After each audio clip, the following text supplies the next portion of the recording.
What's good, everybody, and welcome to an episode of the Is podcast with your host, yours truly. He is I, and I am him, Jai Shields, here on this Monday, the 2nd of the 6th month of the year, June 2nd.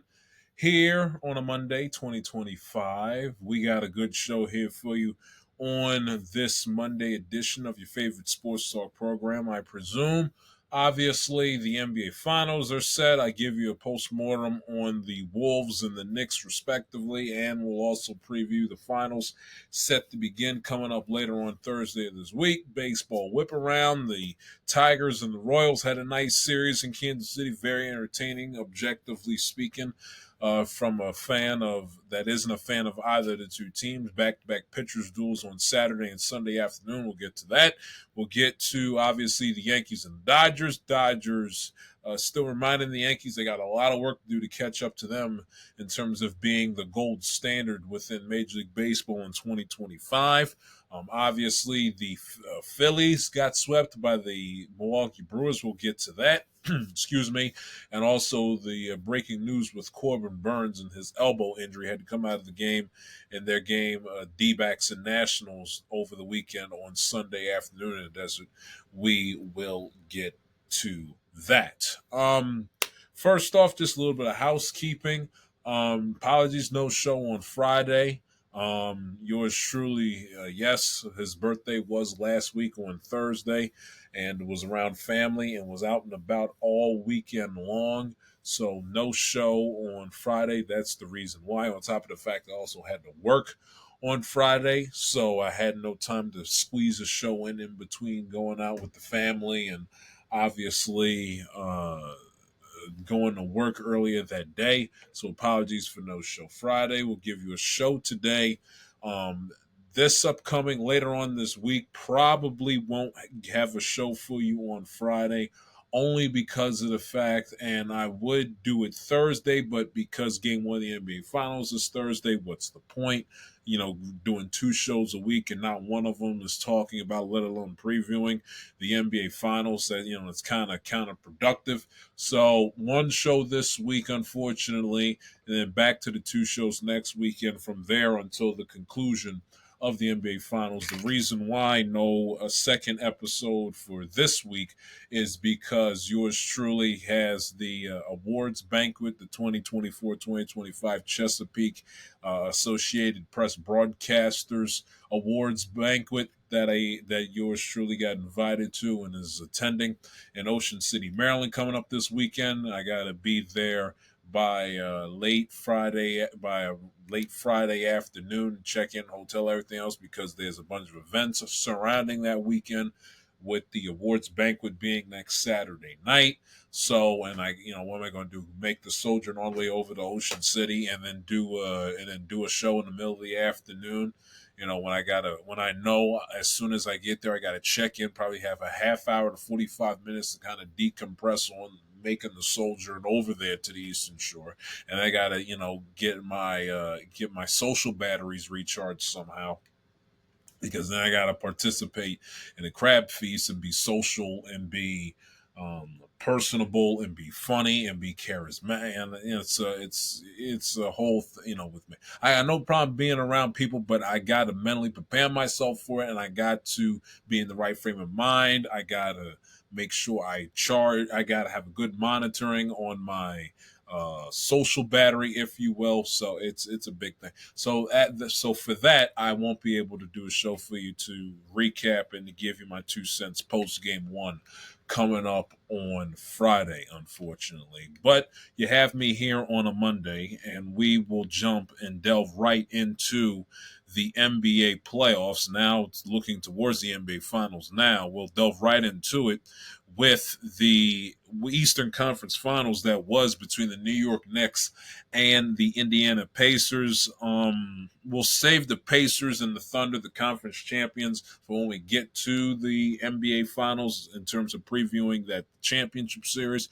For now, to start, let's talk about the two teams that lost, and and because no show Friday, I didn't have an opportunity to talk about the Timberwolves and their embarrassing Game 5 performance. But let us begin with the more fresher of the two defeats, and that's with the New York Knicks falling flat in Game 6. The way I'm going to do it with the Knicks is I am going to talk about, I'm going to give you an overview of their season and the series and everything else first, and then we'll go ahead and we'll delve into the who, what, where, when, the who, what, when, where, why, and how the Knicks were unable to deliver the goods in Game 6 in terms of the X's and O's specifically from Saturday night. In a big picture first, I think if you're a New York Knicks fan, or if you're just anyone associated with the New York Knicks franchise, not named, Tom Thibodeau or Jalen Brunson or Mikal Bridges or Karl Anthony Towns or any player, Leon Rose, whatever, you look at this season as a success. Now, there's multiple schools of thought, and just give me a minute to fully articulate this point. The New York Knicks season within its vacuum, with this head coach, with this coaching staff, with this GM, with Brunson, and with Josh Hart, along with the newcomers in Cat and Jalen Brunson, in its vacuum, in its 2024-2025 New York Knickerbocker vacuum, and within the vacuum of this current regime that makes up this team, from the GM to the coaching staff to the 11th player on the roster, this season was a success. Granted, next sentence. How the New York Knicks lost this series, provides a logical and reasonable undercurrent for those Knicks fans that feel in their heart that this season was a failure. I wish we had, now we do the voicemails obviously during the football season, more popular than, but I wish it was a live radio show I was doing right now, because I would love to talk to the diehard lifelong New York Knicks fans out there, because I'm in their, not in their communities, but I have seen a good chunk of their commentary on Twitter from Saturday night all the way through today. I've listened to bits and pieces of WFAN during the day today here on Monday. I am interested, listen to various radio shows. It's got Nick, Adam Shine, who you guys know, Mad Dog Radio. He's a New Yorker, lifelong Knicks fan. So I've listened to and have taken in one form of media or another, the various perspectives of the Knicks fan out there. And I get it, right? Because as you guys know, lifelong Oriole, lifelong Bengal fan, I get. I don't necessarily get the Giant fan. I don't get the Yankee fan. Mets a little bit, but the Knicks I get. The Knicks I get. Prideful fan base. The team that they root for unites the city. They have a solid history in the aspect of you can't tell the story of the specific league without including the New York Knicks. So, with my baseball team, the Orioles, you can't tell the story of the Baltimore Orioles can't tell the story about Major League Baseball without the Baltimore Orioles being included somewhere in those chapters. So, the championship teams back in they were both great championship teams around the same time, that bridge between the late 60s into the early 70s. The Knicks won in 73. The Orioles lost the World Series in 73. The Knicks also in, I think was it either 69 they won or 70 they won.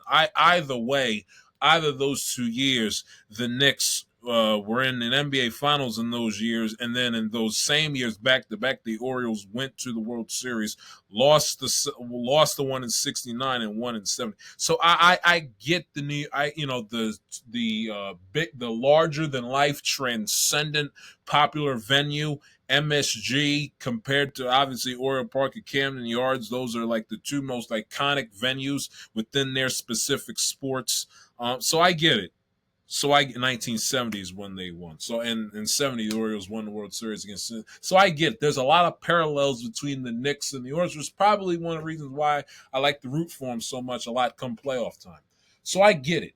And with every year that goes by and every decade and every new generation that goes by, you're sitting there as a lifelong diehard fan saying, damn, when in the hell are we finally going to return to glory and put ourselves in a situation where we're NBA champions again? When is that going to happen? Are we a quote unquote ringless bandit franchise? No. But at the same time, when your championships, you go back and 30 years ago becomes 40 years, and 40 years has become 45, and now 50, and now 52. Eventually, you're saying, well, damn, these rings, these trophies we got sitting up there in the mantle in front, they got hella dust. If they were just sitting in somebody's attic somewhere, they'd have about 20 pounds worth of dust on them. They happened so long ago. And with every single season that goes by, and yes, you fall in love with the process, and you stop and you smell the roses for the full 82 from October to April, and you get into it come playoff time. The games become even bigger than life. They become appointment television. You craft and plan your days around playoff games, and if you're fortunate enough to go to a home playoff game, oh my God, it makes your day. It makes your day. It makes your weekend. So I completely get it.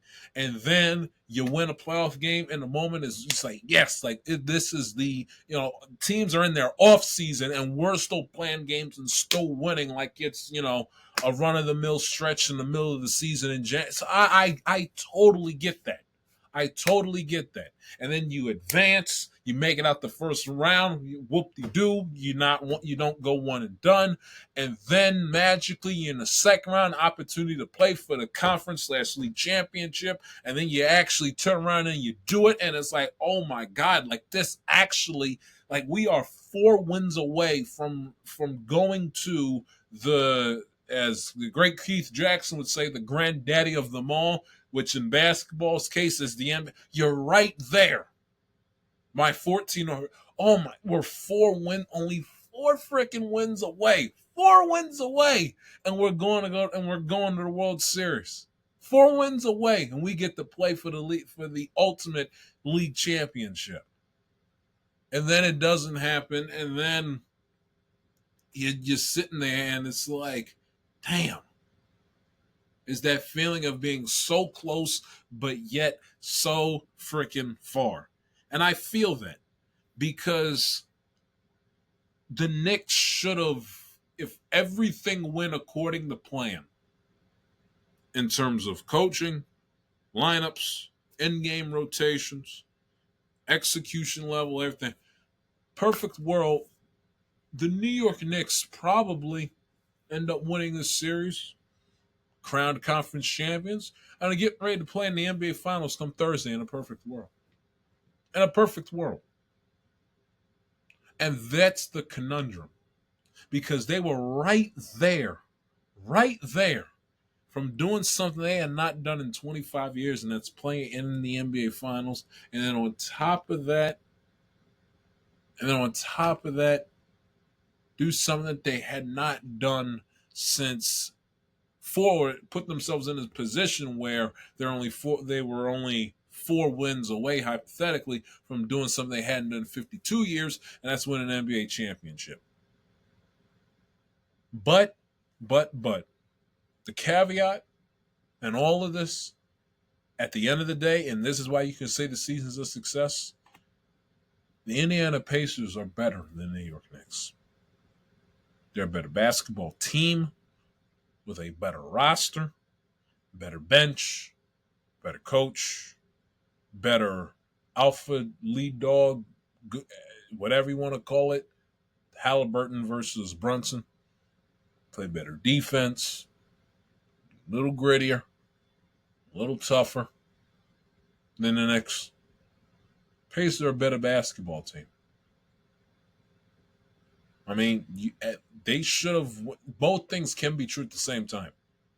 The New York Knicks should have won game one, should have finished, closed the deal, won game one, put themselves in a position where the game five victory ties the series up at 2-2 rather than extends their season another 48 hours. Where if they would have lost game six on Saturday night, they wouldn't be eliminated. They'd be getting ready to play a game seven at MSG here tonight.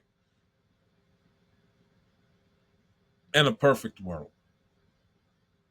And they had an opportunity to steal an Eastern Conference championship and to punch a well-deserved but very unforeseen ticket to the NBA Finals.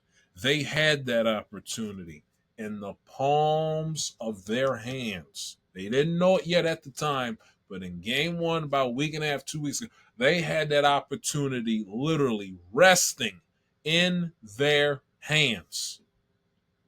They could have won game one. Even if they would have lost game two, it'd be one more win they got in their back pocket. And again, if they win game one and even lose game two, worst case scenario, they're playing tonight. Which, when you consider that the fact they lost in six in a blowout, Knicks fan right here, right now, without fear of contradiction, would sign up for that in a heartbeat. Sign up for that in a heartbeat.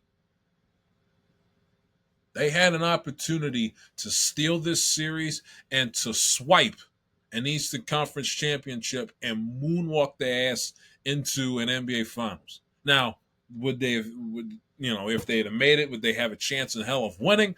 Most likely, no. They probably, in all likelihood, would have gotten swept, hypothetically, by the Thunder. But when you are a fan of a team that hasn't played in the NBA Finals in 25 years, hasn't won one in double that time, plus two in 52 years, and literally I can find Gen Alpha, Gen Z, Millennials, and even younger Gen X Knicks fans that have never seen their team win a title live, in color, in person, living. I think in the moment, so what? They get swept by the Thunder. They have an opportunity to spend 5 days in euphoric basketball heaven, and then they get to sit down Thursday. Now, the games would have been in Oklahoma City, games 1 and 2, but they would have sit down Thursday and know that they got 2 NBA Finals games at MSG, and the entire non-hockey fan sports world's eyes were going to be on the New York Knicks and their shared spotlight with the Thunder, and for two at the minimum, three at the maximum, the entire basketball community's eyes would have been lasered right on Madison Square Garden and this New York Knicks team. And they would have owned the city like something we haven't seen in a long time. Even bigger than the Yankees, who made it to the World Series last year, and even bigger than the OMG New York Mets that made it to the NLCS last year. Because as you all know, the New York Knicks provide something for that city and for that city's sports fandom and psyche that all the other franchises combined can't do. Rangers can't have it in hockey. Same thing with the Islanders, the two football teams. Hell, even the Buffalo Bills, you want to include them as the quote-unquote third New York team. Go ahead. The Yankees and the Mets, no. But the Knicks, it's the sporting heartbeat of that city. And we've seen it based on this phenomenal run that they went on that unfortunately ended on Saturday. And if you're a fan, you're heartbroken that you don't get to see your team play until mid-late October of this year, which as of right now and from now through the NBA Finals is going to feel like a long 4-month wait. And you're also upset because you had an opportunity to start the series out on the right foot in game one, to have the series in the hands of control of you rather than Indiana, and you blew an opportunity that had you to capitalize. You at the worst would be playing game 7 tonight, and best case scenario, you're the Eastern Conference Finals champions in 5 or 6 games, not the Indiana Pacers. So I see where the Knicks fan can come from and where they are coming from when I hear half that say the season was a success. No one expected them to go. And let's also be fair. Again, when I say in the vacuum, let's also, you guys remember correctly, many a time in January, February, and in the month of March, how many times did I or anybody else crack open a microphone and say, you know what, the Knicks, yeah, they're going to win 50 something. They're not that good. They're not that good. How many times we talk about their winless record against the top tier teams in the NBA this season, against Cleveland, against Boston, against all. We must have talked about it about 3 dozen times because it became a thing with them. They would beat up on the mediocre and bad teams in the NBA, and when they had to punch up above their weight class against the big boys, they fell short. And yeah, what do? They beat the Boston Celtics. And I don't want to hear any Celtic fan or any Knicks hater sit up here and tell me, well, they won that series against Boston because of injuries. Nonsense. Nobody cares about Kristaps Porzingis, who barely played, and he barely played during their playoff run last year, and they won the NBA championship, so I don't want to hear it. That's the first thing. And the second thing, well, without Jason Tatum. By the time Jason Tatum's Achilles popped in the fourth quarter, in that penultimate in the in what was that game number? What was it? Game 3? Yeah, it was game 4. When his Achilles popped at the end of game 4, the game was already over. The game had been over for about a good 5 to 7 minutes of real time before Tatum's Achilles blew out. The only thing that Tatum's Achilles affected was the Celtics' ability to come back and to force a 6th or a 7th game. That's the only thing. That's the only thing that was killed with Tatum going down, was the Celtics' ability to pull off the impossible, a reverse 0-4 Red Sox, essentially. That's the only thing that injury killed. Because by the time he went down, you go ahead and go back on YouTube and pull up the injury when it happened in real time on a TV broadcast. The game was over. The Celtics were not winning that game. The game was over. The game was over. So I don't want to hear that. Nobody, and I mean nobody, the 99% of Knicks fans didn't see them going and advancing to the Eastern Conference Finals in this year's season, let alone beating the defending champs by winning not 1, but 2 games on the road, the first 2 games of the series, no less, on the road in order to do so. Nobody, I mean nobody, expected that. What is it, June 2nd? You go back and turn back the clock 4 months ago to February 2nd. It wasn't if you were to tell a Knicks fan back on February 2nd that the Knicks are going to scrap and claw, find a way, beat the Celtics in the playoffs, and advance to the Eastern Conference Finals the first time, they'd have you drug tested or they'd laugh you out of their face. So nobody expected them to be here.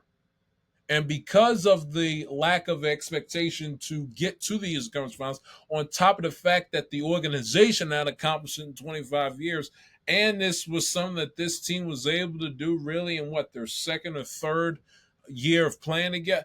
I mean, well, their first if you include Cat and Bridges. But I mean, for the rest of the team, I'm talking more so about Brunson and Thibodeau, the tandem. I mean, come on now. So in that aspect, it is a success. But you can find failure in the fact that they had an opportunity to take this series before Indiana got themselves together, and they squandered the opportunity. and losing game one and how they lost game one, on top of the fact they lost game one in their own building, does provide a substantial, respectable undercurrent of failure beneath this frustrating, disappointing, yet in a vacuum, successful season for the New York Knicks. So I get both sides of the coin. I do. I get both sides of the coin. Because in all honesty, the Knicks should have found a way. We talked about it when they lost game one at the time. So they should have won game one, been in the driver's seat, and maybe if they win game one, they find a way to scratch and claw and win game two. But because they lost game one, and in a fashion in which how they lost game one, and with the missed free throw there that kept the door open, and Halliburton's toe was on the line and nearly wins it at the buzzer, and then they don't win it in overtime, and the poor defense, all of that, everything that went into that game one loss in OT, and then the hangover effect that transpired in game two, which had them in a 2-0 hole like that. When, again, it could have very just easily been 2-0 New York. Or 1-1, and fast forward a few games later, we're sitting here getting ready for a game 7 coming up tonight.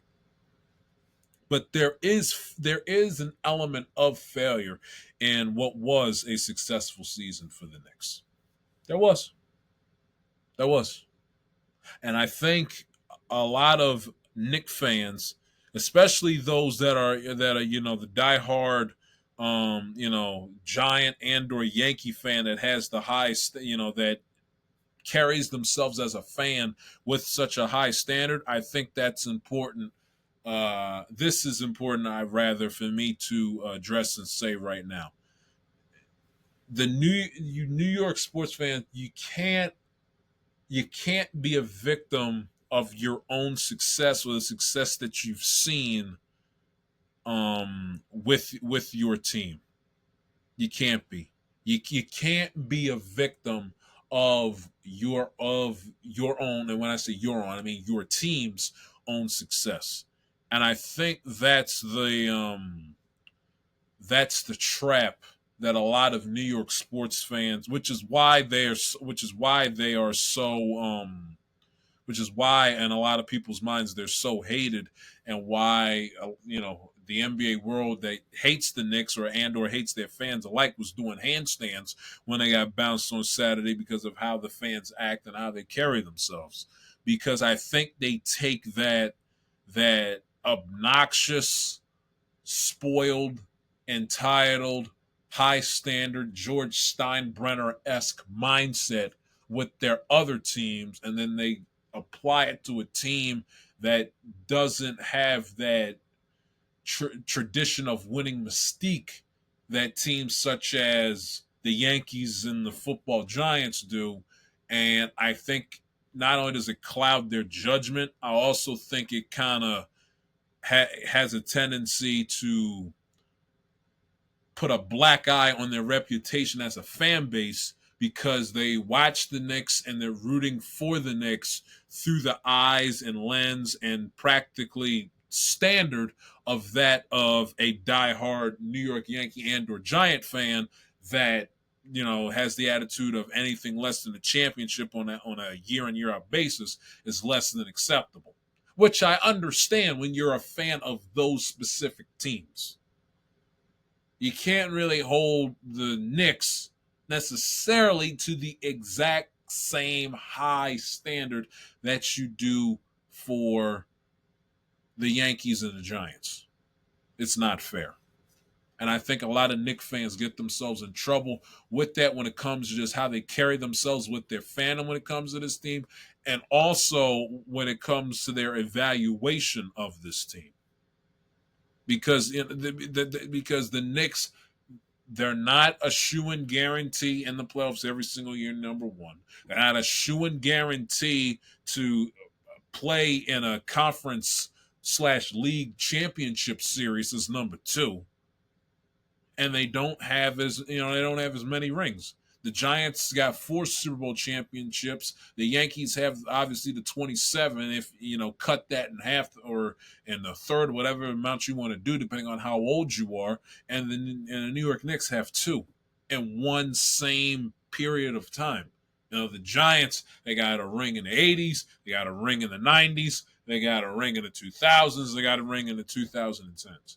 The Yankees, they got rings in the early 2000s. They got rings in the 2000s, rings in the 90s, rings in the 70s, and in the early 60s, and in the 50s, and so on and so on and so on and so on and so on.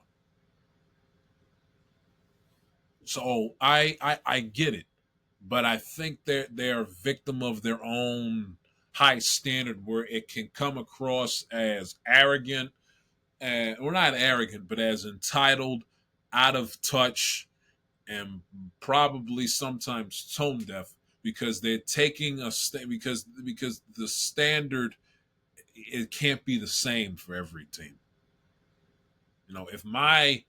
If you take either the Bengals or the Orioles and make them just, a juggernaut for the majority of my life, it wouldn't be fair for me to root for the one that doesn't have all the hardware. It wouldn't be fair to me for me to take that same high stand. Now, having a standard and a high standard of winning is everything. But to the point where you poo-poo seasons that really should be applauded and commended, like this one for the Knicks, it's totally unfair. Totally unfair. Like if the Bengals throughout my life were like the team in the NFL the 2000s, and I go ahead and I look to the Orioles, it's like, well, you can't. It's apples and oranges. You can have a high standard and expectation of winning for all your teams, but you can't in terms of how you grade your team's season. Granted, provided that they're not a laughing stock, you can't grade it with the sharp eagle eye for one as you do for the other, because they're not the same. Yankees have found ways to win championships spanning multiple generations. The Knicks have fallen on some very, very, very, very, very lean, harsh, hard times. So you can't grade them or grade a great season in which they make a deep playoff run but walk away ringless. You can't grade it and evaluate it the same you would this current version of the New York Yankees under Aaron Boone. If the Yankees get to an ALCS and lose in 6 games, a la like they've done many a times to the Astros in the past, you can justifiably call it a failure. But if the Knicks, for the first time in 25 years, get to an Eastern Conference Finals and lose in 6 games, you can't call it a cut and dry failure and leave it at that. So you got to go a little bit deeper with your evaluation of the Knicks. Okay, I had that epiphany listening to a lot of callers call into FAN earlier today, and I think it's a novice point that needs to be made. Because I know they mean well and their heart's in the right place, and they have a standard of winning and excellence. And I told you guys, New Yorkers, they carry themselves a certain way in terms of the standard they have for themselves, standard they have for their city, for their sports. Which I get and I admire and I respect. But it's unfair if you're, say a diehard Yankee fan that looks at every single baseball season in which your team is not hoisting up the Commissioner's Trophy at the end of October or early November every year. You look at it as a failure, and then take that same cutthroat level of expectations and translate it or pass it on to a basketball team that hasn't won an NBA championship in over 50 years. Not saying you should excuse or be happy with the additional year that bites the dust without a championship, but in the grand scheme of things, you can't go full on George Steinbrenner, especially with this team because they're young. With the Yankees, it's different. Been there, done that. You can only play in so many ALCSs. Judges in his 30s. It's a little different. This team is younger, on the come up, and now the window won't be open forever, but it's not like that. This was a cursed opportunity that passed the Knicks by not winning a championship this year. The expectation is to win the NBA championship. But when you can again, and if they got bounced in the first round by Detroit, which I thought was going to happen, then obviously you got every reason and explanation to gripe, moan and groan, and to kick and scream. That's not what happened. They beat a team that a lot of people thought were going to upset the Knicks based on how underwhelming their regular season was. And then they took out the defending champions to get to a place that group hadn't gone to, and as a team and as a franchise had not been in 25 years. Again, there's an undercurrent of failure in which how Game 6 and how that series loss went down, but the season collectively is far from a failure. Especially, and I look now. It's funny. I'm glass half empty with my teams, but I'm glass half full with a lot of with everybody else's teams. It's the craziest thing. But take a look at it from this perspective if you're a Knicks fan. Okay, obviously, regardless of what happens with the Indiana Pacers, you like their chances to return to the NBA Finals at the bare bones minimum, the Eastern Conference Finals for a third consecutive year in a row in 2025, 2026. I don't care if they put together the worst performance in the history of the NBA Finals this Thursday against the Thunder. You figure that they're going to be favored to return to the conference finals, if not repeat as Eastern Conference Finals. So you have the Pacers, and again, they're better than the Knicks, but literally, if Game 1 is 180 degrees differently, who knows? So you have them. You take a look. The 76ers are not, I got to see it to believe it with them and Joel Embiid. The Miami Heat are teetering closer towards a rebuild, in my humble estimation, than returning to NBA Finals championship contention like we saw from them in 2023 when they last went. Milwaukee, it all depends on whether Giannis decides to stay or go. And even if he stays, that team will not be as good so long as they continue to employ Doc Rivers and then extra salt onto the fire with no Dame Lillard with his season-ending injury that he suffered in their playoff run back in April. You take a look at the other teams in the East. Washington is still going to be bad. Toronto's still going to be. The Eastern Conference is not going to be that good next year. Celtics will be good. They'll be competitive. They'll make the playoffs, but they're not winning an NBA championship without Jason, let alone winning an Eastern Conference without Jason Tatum. And I got to see Donovan Mitchell and the Cavs take the next step in order for me to believe that they're going to be all of a sudden the beasts of the East next year. So it's the Pacers and a big question mark with Cleveland. Yes, Orlando will get better. They're not going to be in a situation where they're going to be considered a favorite to make it out the East next year.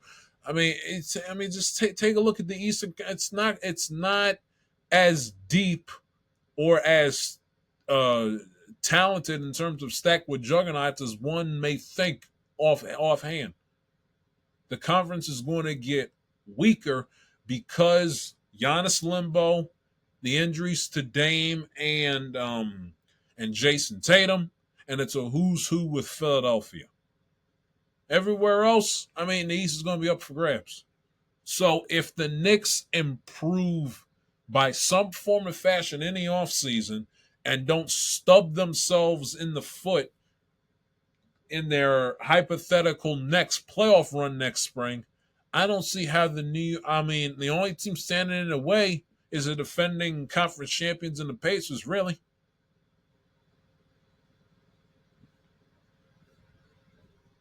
So, in all likely, now, could they win an NBA championship with this group? That's a deeper question.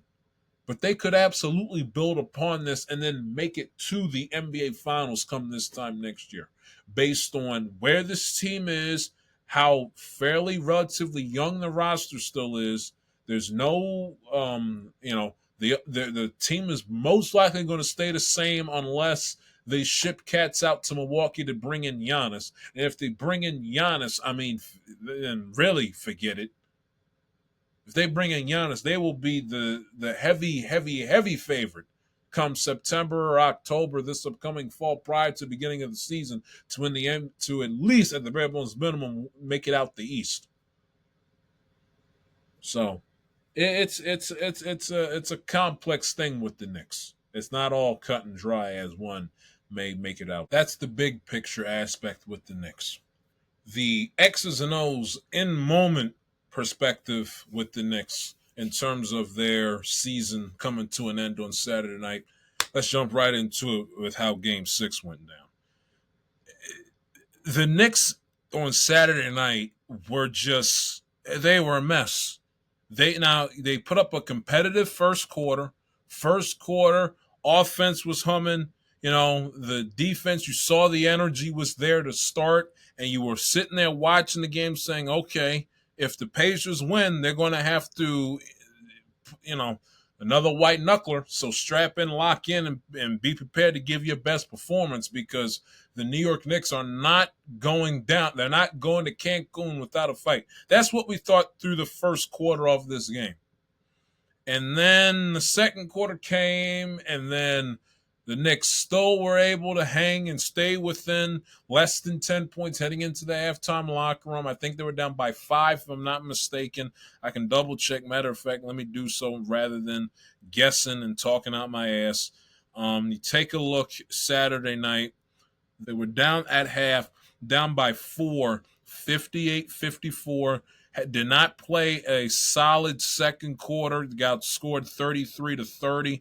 Defensively, did not play well, but got outscored 33-30 in the second quarter.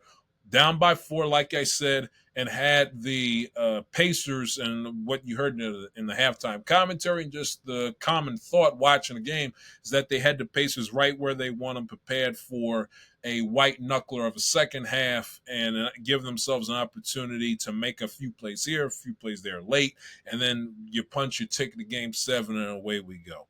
And then once the third quarter began, they just absolutely fell apart. And their performance coming out of the halftime locker room, I mean, was despicable. I mean, Siakam comes out first possession, makes a 3 to give him a 61-54 lead. Then about a few minutes later, Aaron Nesmith makes a 3 to make it a 10-point lead at 64-54. And this is after Cat misses not one but 2 free throws on the Knicks' second possession of the third quarter. Mikal Bridges misses a 2-point shot with 11:23 to go. Anunoby blocks Naismith's 3. Robinson gets a defensive rebound. Cat gets fouled, gets sent to the line. He misses both, and then he comes back and makes his 3 to make it 64-54. So it went from a 4-point lead, to 7 to 10, literally just like that. And the Knicks' inability to cover and defend the 3-point shot, especially on the outside out there on the wings, is just inexcusable. And the whole thing about the Knicks, when we talked about them all throughout the regular season and when we previewed this series and just the overall feeling surrounding the New York Knicks this year, is that, or heading into the season, heading into the playoffs, was like, okay, well, they're not going to be nearly as effective and as dominant defensively as we saw from them last year, but by virtue of trading for and bringing in Bridges and Cat, they were content with the trade-off and understood the trade-off. Listen, we'll take a few steps back in defense if we can get a little bit better offensively, considering this is an offensive geared game in today's style, pace, and tempo of the NBA today. They were Leon Rose was well aware of that. That's why he made those trades. Thibodeau, who historically and obviously highlighted with their tremendous defensive tenacity last year as the defensive team. We saw how great they played defensively in Game 5 on Thursday night. Everyone was of the understanding that the Knicks trade off, get a little bit more offense, to take a little bit more of a step back on defense.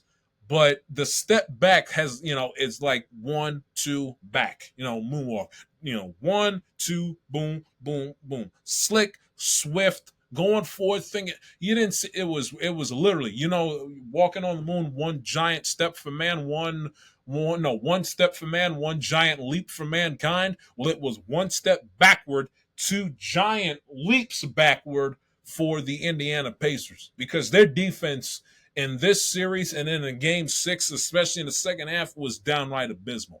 I mean, just not being able to guard threes. I mean, I'm watching Siakam, I'm watching Neesmith, I'm watching damn near every single person had a yellow jersey on Saturday night literally have feet plurals worth of separation between the defender that was supposed to be guarding them and where they were standing on the outside of the three-point line. I mean, the Indiana Pacers shot 51% from three on Saturday night. I mean, Nembhard, 2 of 5. Halliburton, 2 of 5. Miles Turner, 2 for 3. Neesmith, 2 for 4. Pascal Siakam feel like couldn't miss, 3 of 5. Obi Toppin off the bench, 2 of 4. Thomas Bryant, Thomas Bryant, 3 of 4 from 3. I mean, their performance on the perimeter was absolutely atrocious defensively. Atrocious. I mean, that cannot happen coming out of the halftime locker room on the road, an elimination game in the Eastern Conference Finals. That's unacceptable basketball. Between the inability to cover the three, and then the thing that really, really, really had me up the wall on Saturday night was their transition defense, which throughout peaks and valleys of this season has been bad, but on Saturday night it was at its absolute worst. I mean, and here's the thing, these were not off of New York Knicks misses. These were off of Knicks makes. These were off of short, mid-range, inside jumpers and layups. And the Knicks could not get back on defense for anything. Knicks get a score to pull within 12, pull within 13, pull within 10, pull within 8, 7, whatever. And then the score would literally jump right back up as quick as it came down for that quick 5 seconds, because you see a Knick put the ball in the basket when they weren't making layups. You blink, you look at your phone to see what time it is for 2 seconds, you pull your head up back at the TV, and the Pacers already have another made basket. Because nobody in blue and orange in an elimination game in the Eastern Conference Finals was able to bust their tail and they'll make it back to the opposite end of the floor with their feet spread apart, hands up and out, ready to guard. I mean, that cannot happen in an elimination game in this stage of the NBA playoffs. Their transition defense was downright disgusting to watch. Disgusting. Couldn't buy layups inside with that layups that they absolutely had to have, so couldn't execute layups, couldn't defend the three. Their transition defense was god awful, and then they couldn't make their free throws.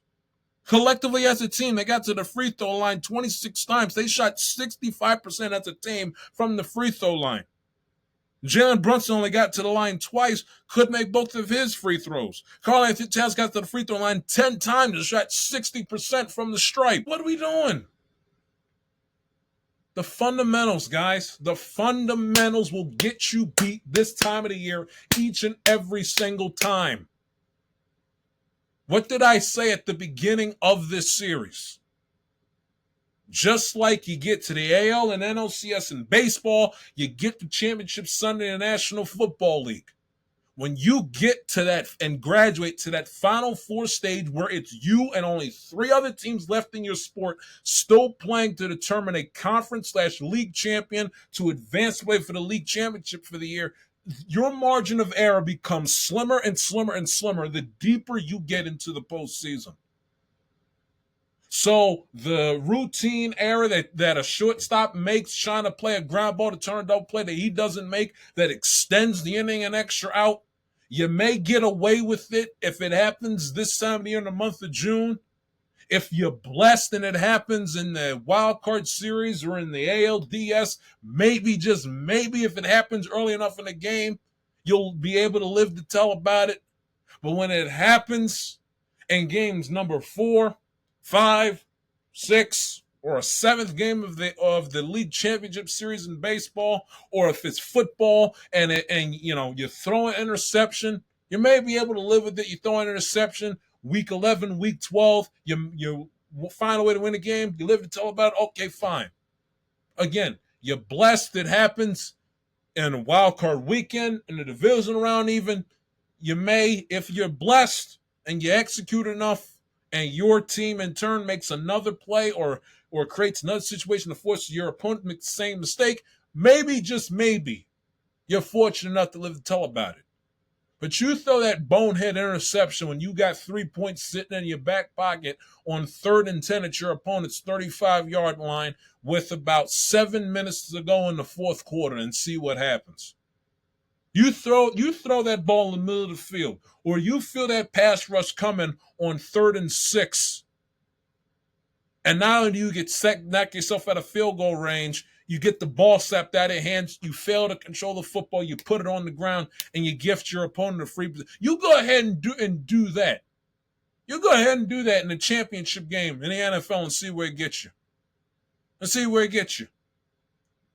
You go ahead and do what and won the championship game. Do what the Dallas Cowboys did 4 years ago, hard to believe, 4 years ago against San Francisco, and rack up all those penalties. Go ahead. I dare you. Do what the Ravens did. Andrews fumbling the football in the middle of the field. Lamar Jackson's 200. Go ahead and do that. Go ahead. I dare you. Go ahead and do that. And see how long you will last in that year's postseason tournament.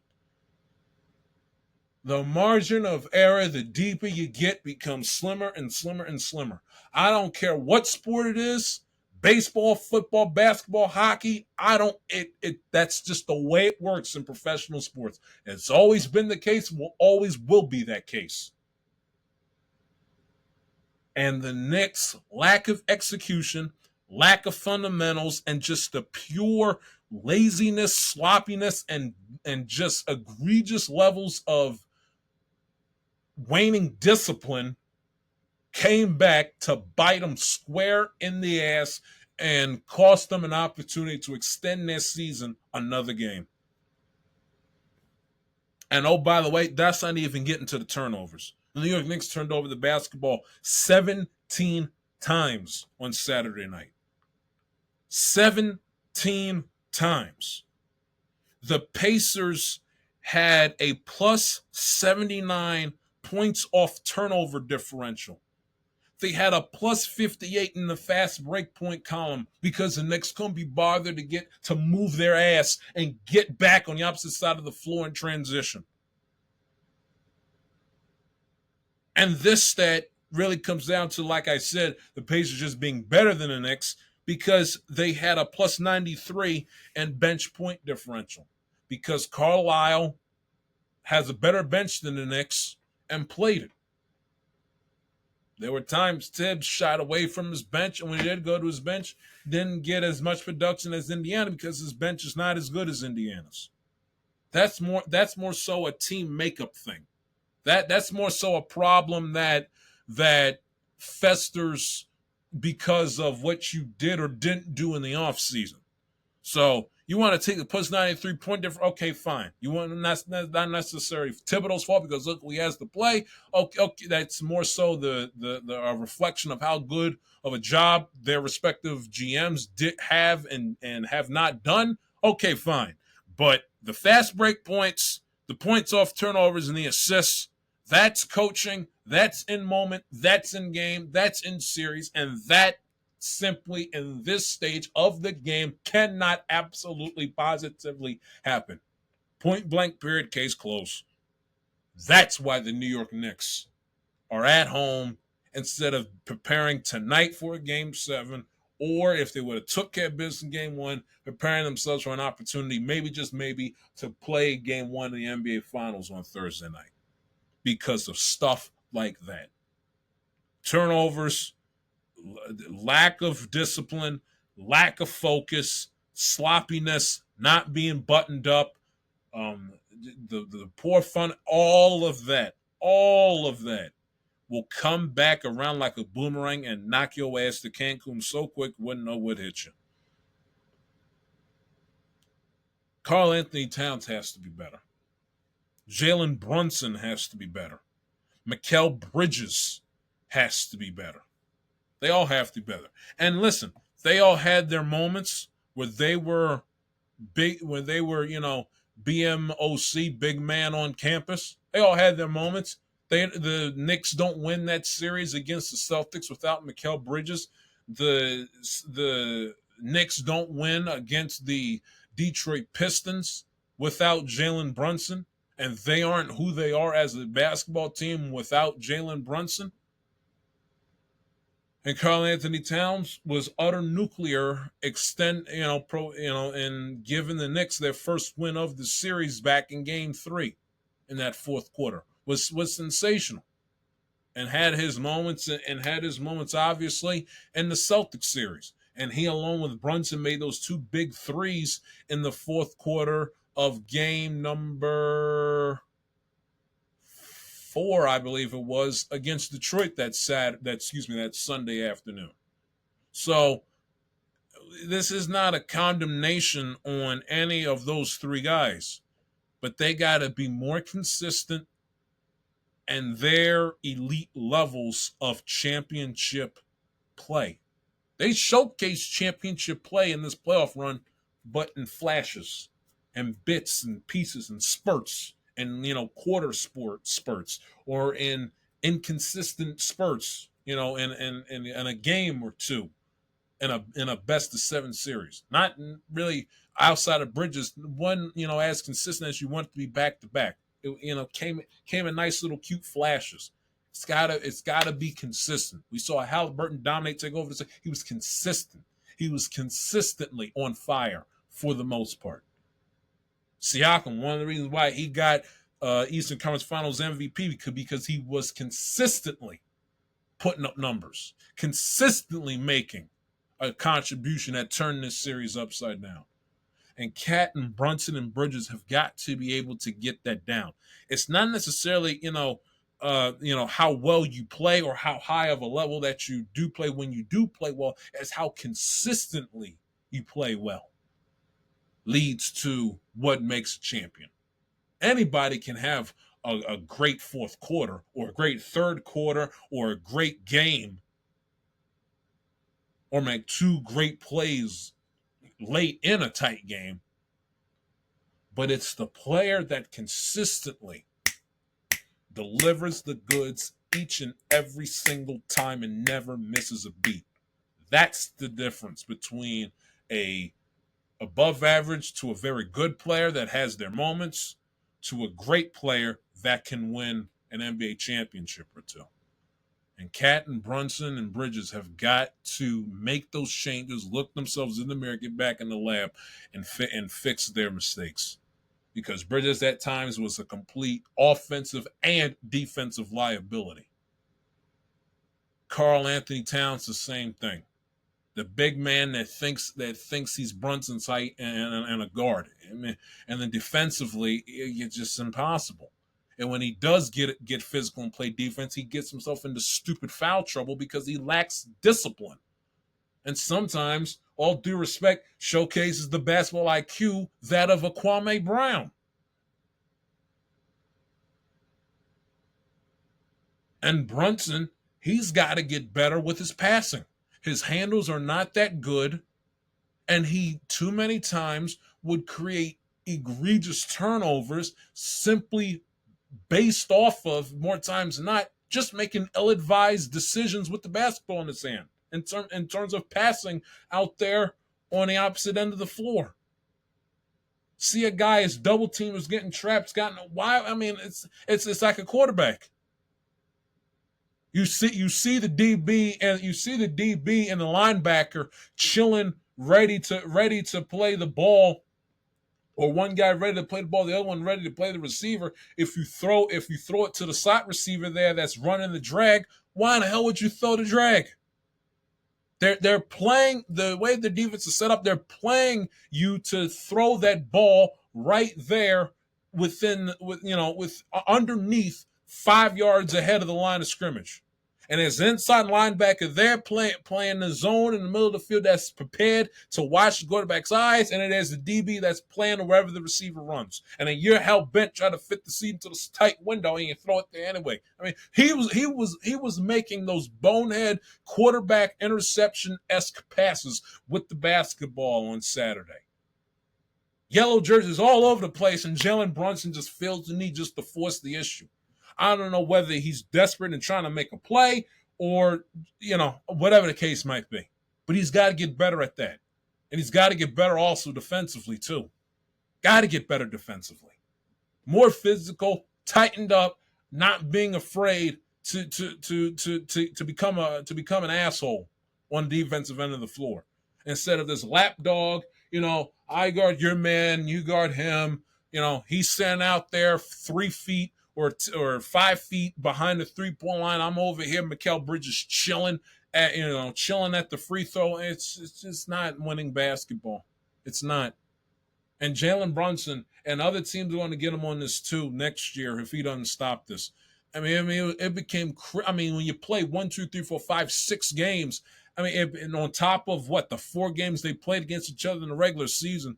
It's not that difficult when the Knicks are running ISO and Brunson is dribbling the ball up the court. It's not that difficult to decipher how to game plan against that defensively. It's not that difficult to game plan against. He dribbles up the floor, gets towards half court, slows his dribble down, turns his back towards the baseline so he can switch hands, or so he can keep the defense on their toes on what direction he's going to dribble to. And at the moment he crouches and his back goes towards the baseline he's driving towards like this. The moment he does that, there's another defender that crashes down on him to trap him, ready to either force him to make either an ill-advised pass or they got 4 hands on there in opposing team's colors that's going to try to swipe and dribble the ball right out of his hands to create a turnover to drive the other way. It happened ad infinitum also in this series, and he also has to make that adjustment going forward. Brunson, I'm watching the tape. Brunson just, he's hedging. Carlisle draws up. Siakam goes ahead and attacks it with a nice dribble pass down low. It's not winning basketball. Not winning basketball. They got to get better. They got to get better. And this was with 10 minutes to go in the third quarter on Saturday, and already in that point in the series, the Pacers had outscored the Knicks in the points off turnovers category 122-48. You can't win basketball games gifting your opponent possessions hand over fist. They got to be better. Good season, made some headway. They can build on this, but they got to be better. You cannot turn over the basketball 17 times on top of being piss poor defensively guarding the 3, on top of the fact of your inability to make a damn free throw and expect to walk out of there extending a best of 7 championship series another game. They got to get better in all facets. And even Tibbs, I understand he's a rare breed in terms of how intense he is and how intentional he is about not making a mockery out of the NBA regular season in this day and age. But Tibbs, you played some blowouts here and there, and you went through a whole 82 game regular season.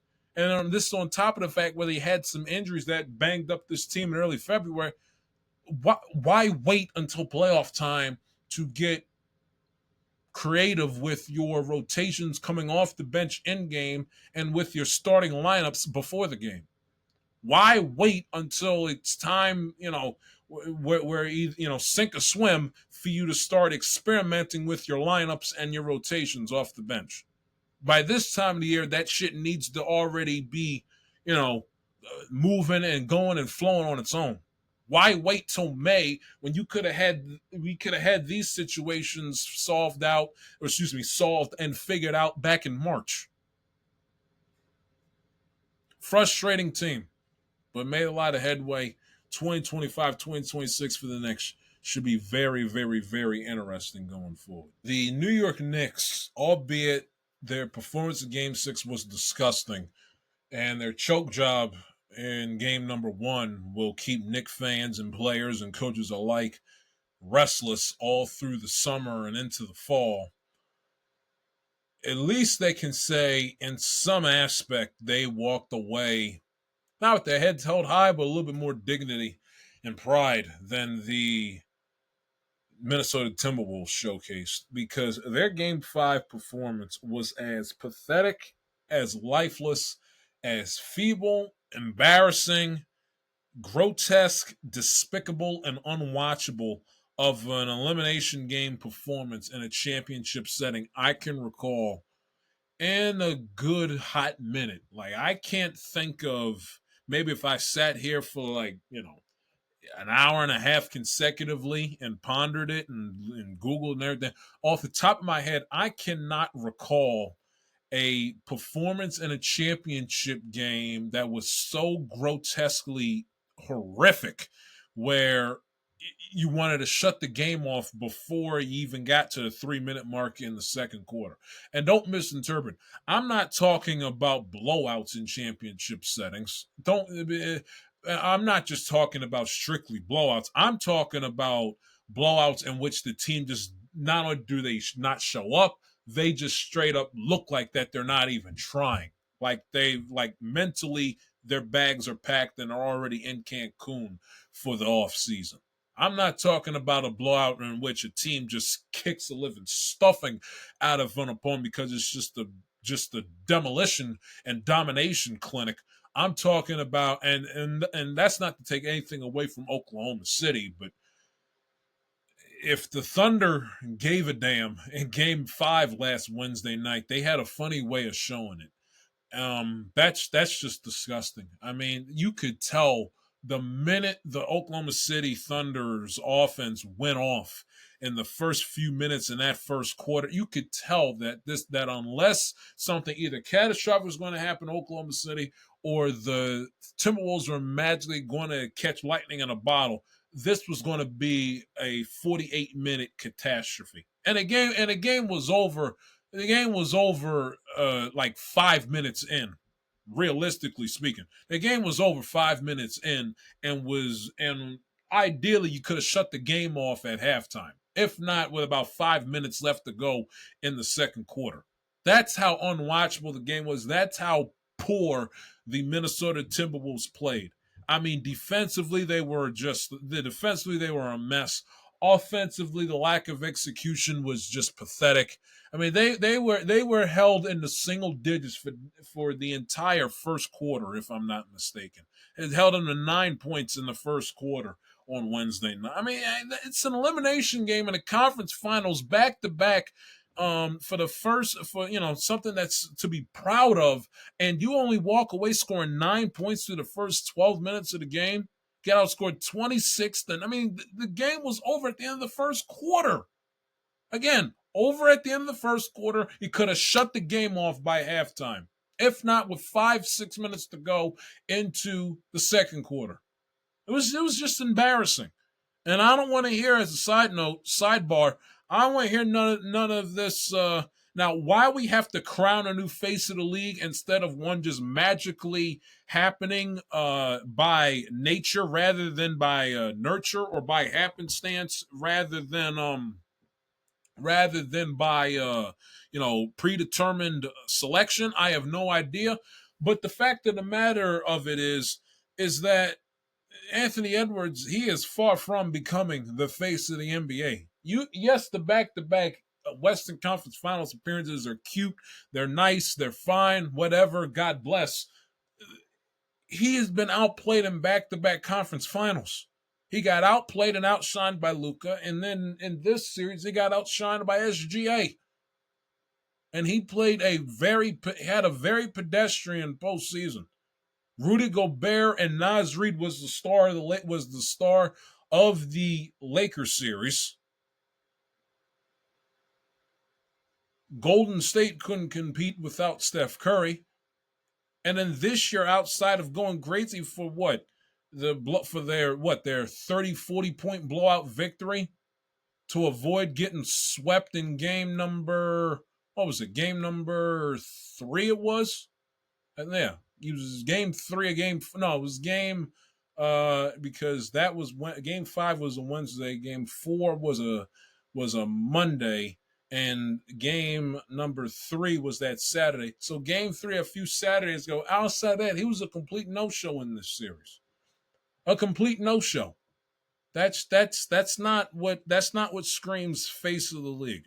And I don't want to hear none of the excuses and the alibis that I've heard. Well, look at who he's beaten in the postseason the last 2 years. Oh, he beat Kevin Durant. He beat LeBron James. He beat Steph Curry. He beat the old geezers of the NBA that have rings. That would hold some water weight if he beat them in process to winning a ring himself. You get no extra credit in my eyes for beating the old geezers of the league and then losing to your peers that you're going to have to face and learn and know how to beat for the next decade to 15 years in order to establish a legacy and win an NBA championship or two. So what does it matter? He beat LeBron and he beat Steph this spring and he beat Kevin Durant last year. Steph, KD, and LeBron James are not going to still be playing in 5 years' time. SGA and Luka Doncic last year will be.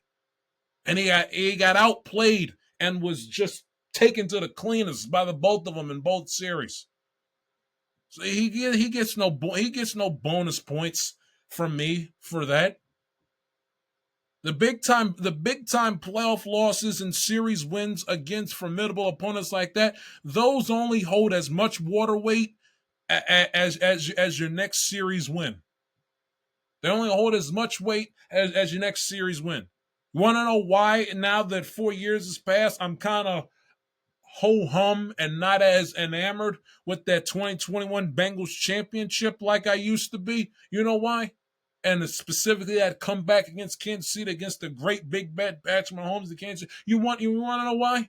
Because 2 weeks later they didn't win a championship. 2 weeks later they didn't win a championship. It's harsh, but that's the way it goes in sports.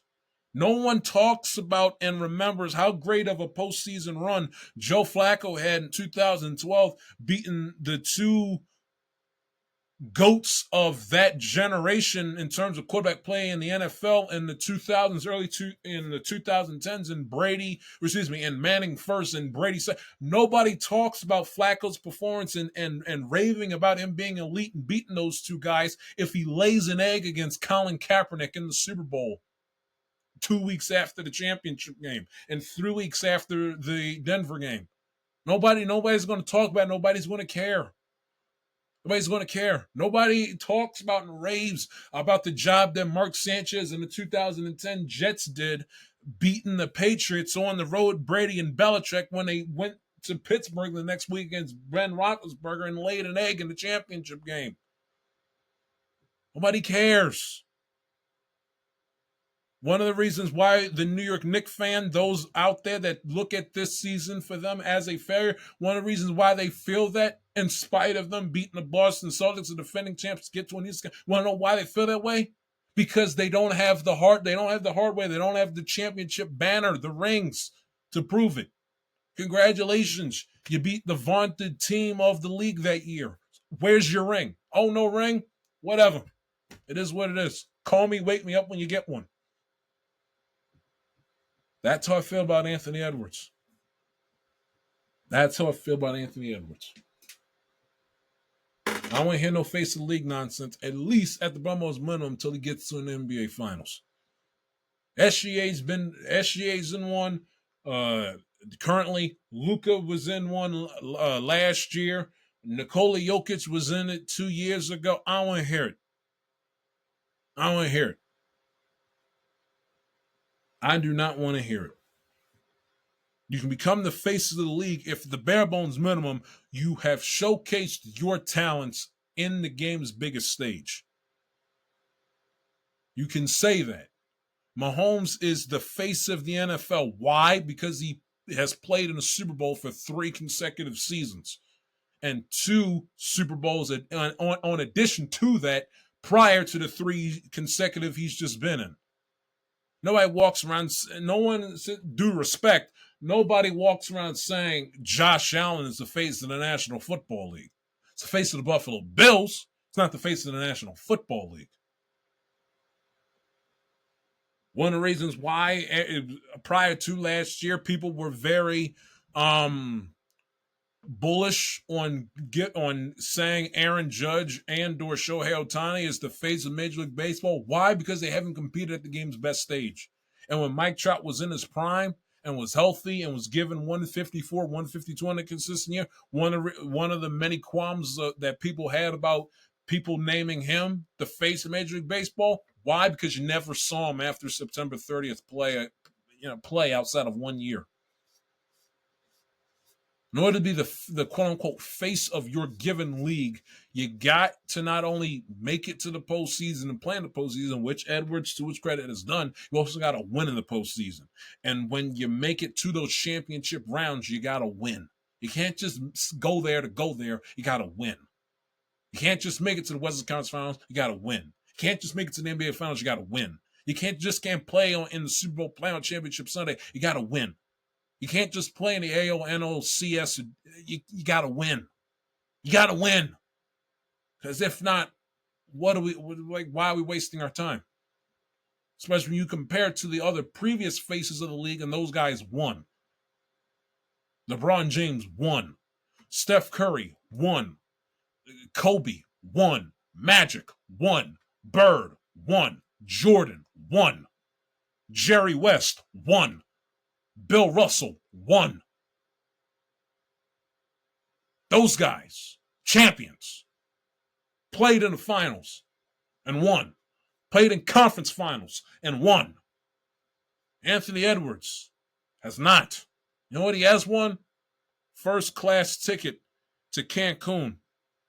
First class, nonstop flight to Cancun.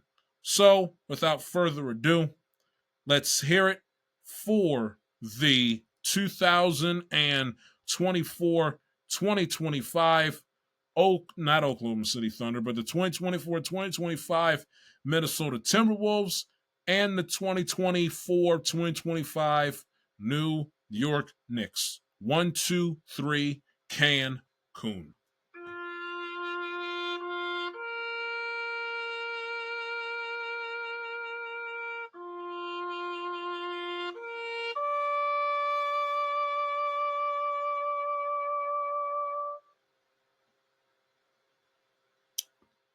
Now, in terms of this series, I think the most shocking result you could get in this finals is the Pacers winning in 4 or 5 games. I think the most shocking result you can get from this finals, from this championship series, is if the Pacers sweep or win in via gentleman's sweep over Oklahoma City. That, I think, would be the most shocking outcome going into these finals coming up on Thursday. The one that would not surprise me is if the Pacers win in 7 or if the Thunder won in 5 or 6. Or even in the Thunder winning in a sweep wouldn't shock me either. Because if anybody's going to sweep, it's going to be OKC based on how well they've played all year long, how well they played against Minnesota, how well they played, I know, inferior team by a country mile, but how well they played against, obviously, Memphis. So I get that. I would not be surprised if the Thunder swept Indiana. I wouldn't be surprised if the Thunder won no matter how many games it took. I would be surprised if the Pacers won this series in a short series. If the Pacers won in 6 or in 7, I wouldn't even be that surprised. If they won via a sweep or a gentleman's sweep, I'd be knocked off my chair. Now, clearly, the better team is the Oklahoma City Thunder, number one. But because they got better roster, Coach Dagnall versus Carlisle, I mean, you could, based on the fact that he's won a ring before and he is an older coach, you have to give the advantage to Rick Carlisle in this situation. Obviously, the championship coach for the last time the Dallas Mavericks won a ring, so you have to take that into account. But so they have the advantage over there. Dagnall, 40 years of age, he's been coaching the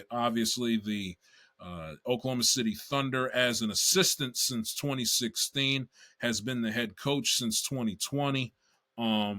So you have to give the advantage in terms of experience and age and who's previously won a ring. You have to give that nod to obviously Rick Carlisle. So they do have the advantage in the coaching category, but the Thunder have the advantage in terms of who has the better roster, top to bottom. Excuse me, top to bottom.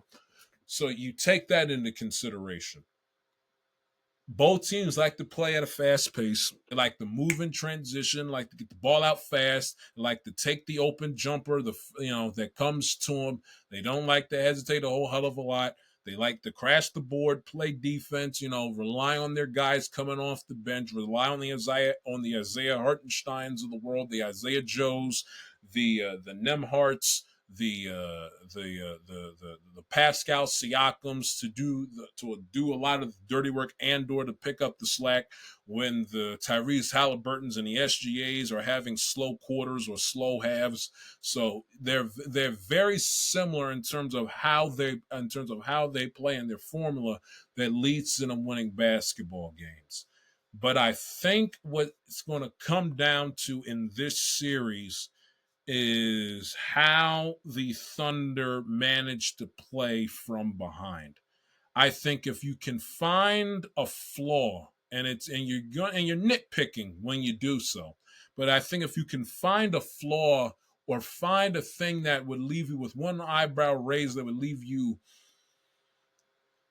agnostic about the Thunder's chances of winning an NBA championship, if you're still one of those people that is looking for a kink in the armor, it would be how well can they handle playing from behind, right? The calling card for the Indiana Pacers all throughout their playoff run is how to come back and play games in which they're trailing, especially in the second half. Like we saw against the Knicks, highlighted by Game 1, like we saw against Cleveland. It's been even in their deciding closeout game against Milwaukee in the first round. We know how well the Indiana Pacers play, their increased attention to detail and level of execution, the coaching job, and the prowess of Rick Carlisle in those situations when they're down late in an overtime or late in the fourth quarter. We know if the Pacers' backs are pushed up against the wall, down 12 with 3 minutes to go, or 2 minutes to go, or 80 seconds left to go, we know that the game with the Pacers is far from over. I gotta see how the Thunder will be able to take that punch from Indiana. If Indiana's the one that has some momentum that gets out to a 9, 10, 12, 13, 15, 16-point advantage at some period in the back end of the final 6 minutes before, I got to see how the Thunder play and manage and weather that storm in a given situation. I know what Indiana's capable of, but they're not that much older. There's two relatively young basketball teams, but Indiana is slightly a little older than, in my estimation, older than Oklahoma City. They have the former champion on that team, and Pascal Siakam coming off of his Eastern Conference Finals MVP performance against the Knicks. Obviously, the Thunder do not have a player on their within their normal rotation. That's a former champion. Isaiah Hartenstein came from the Knicks, not a former champion. Alex Caruso is, though, but he's still a relatively young player in comparison to Pascal Siakam and Miles Turner. So they do have the needed element of age and experience from their coach and the player that just mentioned Indiana has. But again, backs pressed up against the wall, Thunder down 12. They have not played a clean game to their standard in the first, 45, 40, 42, 38 minutes worth of game action, but there's still ample time for them to right their wrong and steal a game from the jaws of defeat. How will the Thunder respond, and can they get off the deck if put in that situation? That, I think, is the biggest storyline going into this series from their side of things, from my perspective going in. How well can they handle playing from behind if and when an opportunity presents itself where they got to get off the deck down 12 points or a little more in the fourth quarter, especially on the road. We saw Indiana did in Cleveland, game one against New York, and on their home floor to close out against Milwaukee. When they're away from that raucous environment in Oklahoma City, how will the Thunder respond in a given situation? I think that's the biggest storyline going into this series between OKC and Indiana. But I think you're going to have a very good NBA final. I saw a tweet on Twitter after the game on Saturday night, and I think it puts this the outlook on the series perfectly. Either one or two things are going to happen. Either you are going to get one of the greatest NBA finals we've had since 2016, Warriors and Cavs, or it's going to be an utter disappointment in terms of the Thunder just steamrolling the Pacers, and it doesn't even end up being a competitive series. Or you get an all-out classic that goes 6 to 7 games that'll have every single game on the edge of your seat in the final 2 minutes of every single fourth quarter. But remains to be seen. Should be a good NBA Finals. Looking forward to it coming up on Thursday night. Oh, a prediction before I end this segment. I had Wolves in 7 and Pacers in 7 in the conference finals.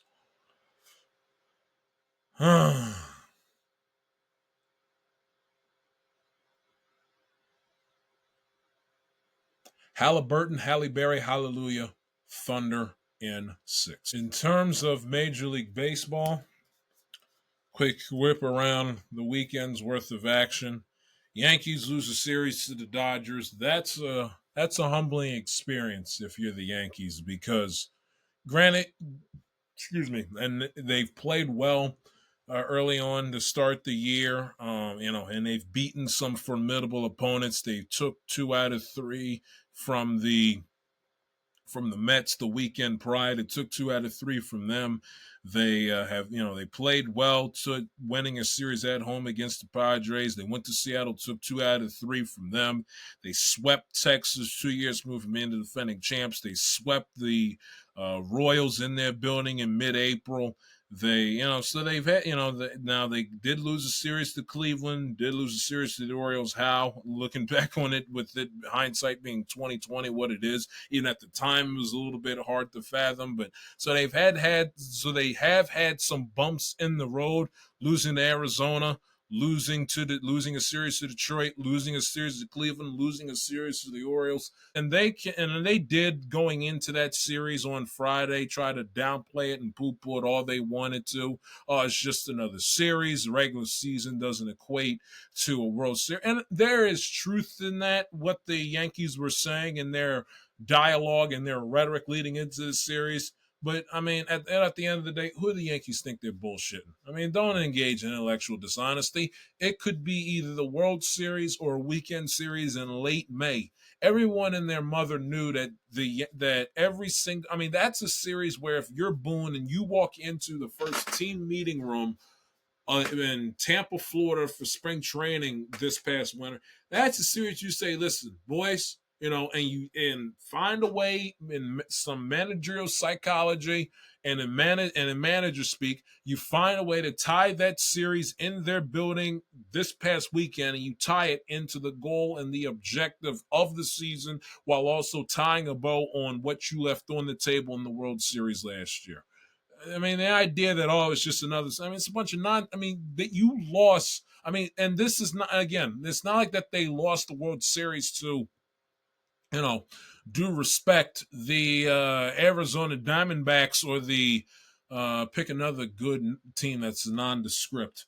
The Milwaukee Brewers, and one like you guys lost the series to them. You lost the series to a team that's been your historical rival for generations. So I don't want to hear none of this nonsense. Well, not the end of the world. Who cares? But I don't want to hear it. When you lost the series, how you did it in humiliating fashion by gifting games 1 and 2 to Dodgers on a silver platter number 1. You were cruising in game 5 with them ready to get on a plane to hop back to LA for a game 6 until that dread 5th inning happened. Volpe stinks. Cole can't be bothered to cover first base. Judge drops a ball in center field. I mean, it was awful all the way around. All the way. You gift wrapped that game to him in that 5th inning. And then you lose the World Series at home in 5 games to do it, with 2 embarrassing games to start and end the series to boot. And then you have the Joe Kellys and now DFA'd, now LA Angel Chris Taylor's of the world going on podcasts all throughout the wintertime and the offseason, basically mocking and saying how much of a pathetic joke the Yankees franchise is and team is in terms of how poorly coached they are and the lack of fundamentals. I mean, all of that going through, and then you lose Soto, or Soto walks out on you. You feel motivated. You have this great offseason, and then you come in to Dodger Stadium, and that's the performance you put on. They played well last night, but that was them winning last night. Was them saving face to avoid the embarrassment of getting swept in that World Series rematch on national TV that weekend. That was nothing more.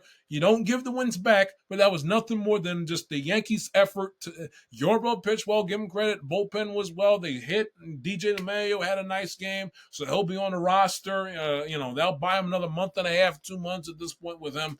But the fact of the matter of it is, collectively, the Yankees they should be better. There's no way in the world you have a West Coast trip when you play Colorado, the Angels, and the Dodgers, and you walk out of that series, those 9 games having lost 3. You can't, granted, they swept the Angels. They're supposed to sweep the Angels. They're supposed to sweep Colorado. They couldn't be bothered to do that.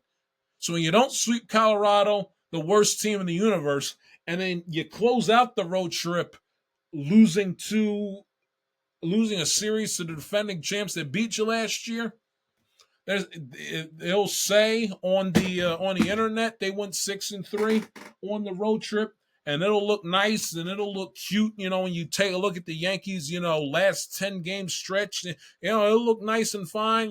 Take a look at the schedule, you'll see L W W W W W, so it'll look nice. But that 6-3 road trip, nothing more than a mirage. Nothing more than a mirage. Because when the Yankees are truly tested, or they're put in a situation where their margin of error or margin level of failure is slim to none, they disappoint. There's no reason in the world they should have lost that first game of that Rocky series last weekend and then come within an eyelash of blowing the final game last Sunday. Factor that and losing to the Dodgers, that's unacceptable. They could have took 4 games from the Angels and outscored them 80-0 in the process. It wouldn't have mattered. You can't lose a single game to the worst team in the league and then end your road trip losing a series to the defending champions, who's got who's got pitchers on the IL up the yin yang, didn't have Mookie Betts because he stubbed his and then everything that has gone on since the fifth inning of that game, you can't lose that series. I mean, Boone with his bullpen mismanagement on Friday night, par for the damn course yet again. I mean, his inability to rise to the big moment in a big game when the lights shine the brightest for the Yankees continues to be a massive problem, and it's been a problem that's been the story of his tenure since 2018, and it's going to be, mark my words, mark the date and time of this show. It's going to be the reason why the New York Yankees will never, ever, ever, ever, ever win a championship with this man, because he just does not rise to the occasion in series and games like this. And when they do rise up, when they do play well, it's because the Yankees' talent has a sensational day at the office. It's not, they're playing a white knuckler 1-1 or 2-1 or 3-2 heading into the 7th, 8th, and 9th inning, and Aaron Boone taps the right button that's reminiscent of Casey Stengel, and they win the game. They win. You know how they win the game? They win the game. They win the game scoring 7 runs on 11 hits with 3 runs in the 3rd inning, 2 runs in the 5th, a run in the 1st, and a 1 in the 9th, and then the Dodgers turn around with an error to give the Yankees an extra out. That's how the Yankees win games more times than not. Their opponents shooting themselves in the foot and the high-end talent coming to save the day, especially against in formidable matchups and in series such as this one. Hell, we even... Not that my team is in comparison to the Dodgers, but the Orioles, low key, have been the Yankees A1 rival the last few seasons. The one game that the Yankees won on that middle game of that 3-game weekday series in late April wasn't because Aaron Boone outmanaged Brandon Hyde, or there was a pivotal moment in a tight game and Aaron Boone or someone along his coaching staff pressed the right button or made the perfect move that rose the Yankees to victory. No, they won the game because Charlie Morton stunk and the Yankees' high-end talent hit home runs all over the place. But when the Yankees got into those nip and tuck games in game 1 and game 3, guess what? Aaron Boone and the team couldn't deliver the goods. And it's been the story of this team forever. It's been the story with this team forever. And eventually, if you're a Yankee fan, you're saying to yourself, it's got to stop at some point. Especially after that disgusting. Now, for me as an Orioles fan, it was glorious. Are you kidding me? I was hop, skipping, and jumping coming home for the Orioles game, and I'd come home, turn on the TV, and see the Yankees are getting the stuffing beat out of them and lose a game on national TV by the final score of 18-2. Oh, it was beautiful. It was absolutely beautiful to watch. But if you were a Yankee fan from the perspective of a Yankee fan, you were disgusted and were vomiting. I mean, that you want to talk about a rough sports night, 18-2 Yankees Dodgers, and then seeing the Knicks fall apart in the second half against the Pacers. That's a rough Saturday night in late May. I tell you that right now. But watching that, and you feel confident. You feel confident. Nobody cares you got Cleveland and Boston coming home this week. I mean, that's going to be a cloud over the Yankees' psyche, you would figure, for the remainder of the season. They got the Red Sox back-to-back weekends, and then the weekend after Father's Day, they host my Orioles for 3, and then, they got Cincinnati for 3 in Cincinnati, and they come back home for 3 to play the A's, and then they have a road trip in Toronto and in New York, in Flushing, I should say, beginning of July to play the Mets. But that's an inexcusable job by the Yankees. And I don't understand why, if they're so high and so proud of the job Carlos Rodon has done, why didn't he get the ball at any point this weekend? I mean, Carlos Rodon is some great-time big picture. How come he didn't get the ball this weekend? Will Warren got the ball? Again, who's been absolutely pathetic for the Yankees to start the year, pitching to a 5.19 ERA. In his last 7 starts, he's got an ERA of 5.46 and 31 and a third innings pitched, where he's given up 19 earned runs, 34 hits, walked 14. I mean, come on. Wasn't all that good against Colorado and was absolutely abysmal against the Dodgers. You pitch Will Warren against that lineup? Why not throw out Carlos Rodon? Former Giant, he knows that ballpark, knows that team fairly well. Why not pitch him? Okay, fine. Max Fried, he's had a sensational start to the year. Has been a godsend for the Yankees in Garrett Cole's absence. He had one bad night, you'll live. And even then, he still gave, by the time he exited the game, he still had the Yankees somewhat in striking distance of making a possible comeback until that 2-run seventh inning. But you'll live. You'll live. Will Warren over Carlos Rodon in game 2? I don't understand it. I don't understand it. Phillies get swept by Milwaukee because they can't hit and they have nobody, and I mean absolutely nobody, to step up outside of Kyle Schwarber in the absence of Bryce Harper, which I mean, just when you think everything goes great for the Phillies, all of a sudden the reset button gets hit, and then you get the slop you got at Citizens Bank against the Brew Crew over the weekend. And Trey Turner, I mean, you want to talk about one of the more overrated.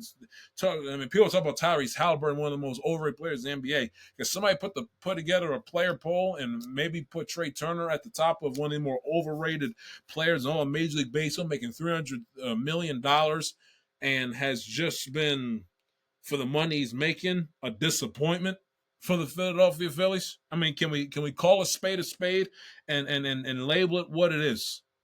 Because he has been, in a large sum, a decent big time disappointment for the Philadelphia Phillies. Yeah, I mean, yes, he's hitting .299 for the season, but the errors with him and the defensive miscues has got to stop. Has got to stop. So the Phillies come back down to earth, getting swept by the Milwaukee Brewers over the weekend. The Tigers and the Royals put together a sensational pitchers duel on Saturday and on Sunday. They had Tariq Skubal on the mound Saturday afternoon, lost the game, RBI base knock in the bottom of the eighth, was good enough to win the game for Kansas City, and they turn around, they being the Tigers, and repay the favor, beating the Royals by the final score of 1-0 yesterday afternoon. This is a squad, man, that can pitch. They can pitch, and the Kansas City Royals, they can pitch too. The problem with them that's going to be their shortcomings, and why currently in the American League Central they are 8 games back of Detroit and only 2 games above 500. What's going to be their downfall? Look at their run differential, -7 run differential. They can't hit. They can compared to and stacked up against the playoff contending teams that either currently hold playoff spots or plan to hold playoff spots in the American League. They got to be able to hit. They're a game back, if you care, of Minnesota for the 6th seed and 3rd and final wild card spot. They got to be able to hit. If they can't hit, they scream 83 and 79. And maybe, just maybe, if the American League is feeble enough, they could backdoor their way into the postseason as a 6th seed. But if they do, unless Bobby Witt goes on God mode and or the offense magically wakes up, they're not going to be long in the postseason. Because albeit, good pitching stops good hitting and a dominant starting pitching wins in October, you can't win what is it? 11 to 14 games in the postseason, winning every game by the final score of 2-1, 1-0. And I think that's the grave difference between them and Detroit, is that Detroit has boppers all up and down their lineup. The Kansas City Royals only have one, and Bobby Witt Jr. Consistently, if they can hang their hats on. Now, they know that, which is why earlier this morning they made the move to call up their top prospect, number 6 overall in last year Major League Baseball, and Jack Caglianone. Jack Caglianone, if I'm pronouncing it right. Caglianone,